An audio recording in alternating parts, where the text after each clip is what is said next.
Hi guys, Christian Controversy here again with a new podcast, a new audio blog thing.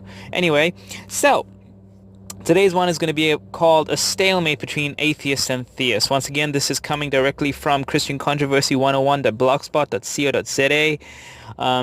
And basically, people can debate all day long with each other. I myself have done so, and my opinion did not change, nor did the person I was debating change. So let me ask you, atheists, a simple question now. Answer this honestly, guys. Can you be convinced by evidence that God exists? Now, I know most of you will say, yes, of course I can.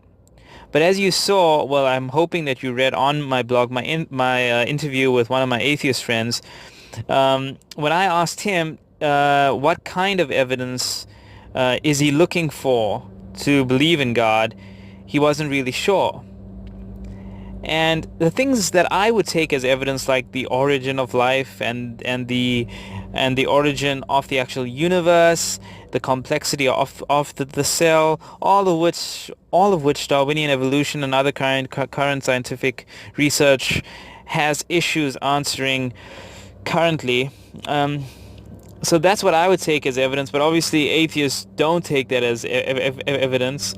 And I would also add to this article, and probably something that I've kind of developed recently, which is the very fact that we can do science, that the universe is understandable. That in itself, to me, is very strong evidence that there is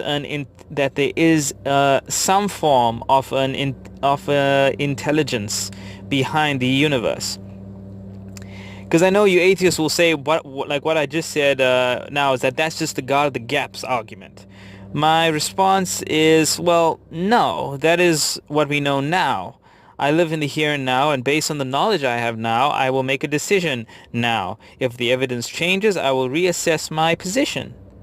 To me, that is rational and logical. However, to an atheist, all this proof shown for God will one day be explained by science to be a natural process.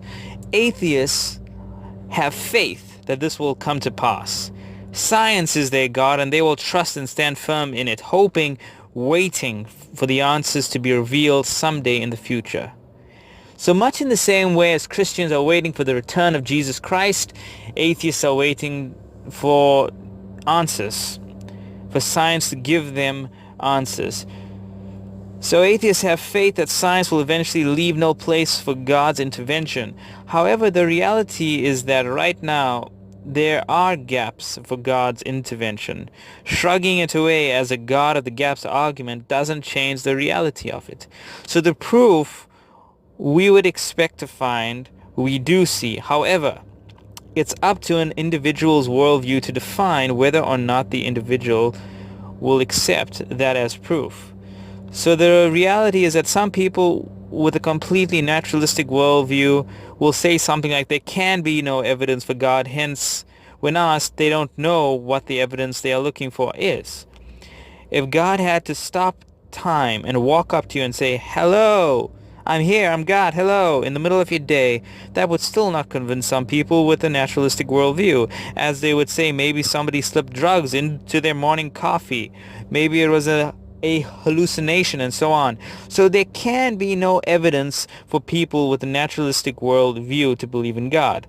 The fact that God did it does not negate the science, though, guys. Remember that. Keep researching the origin of life and other areas, but do not assume that there's a naturalistic explanation to it right off the bat, just by a leap of faith in science, and say there's no room for God anymore.